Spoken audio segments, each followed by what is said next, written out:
सदा सत्स्वरूपं चिदानन्दकन्दं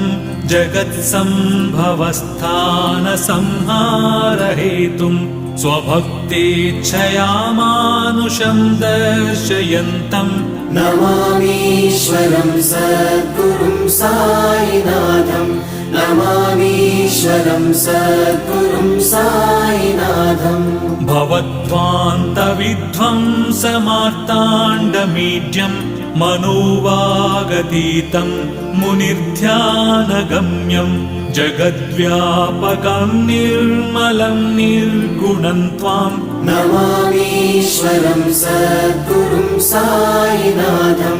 नमामीश्वरं सद्गुरुं साईनाथम् भवाम्बोधिमग्नार्दितानां जनानां स्वपादाश्रितानां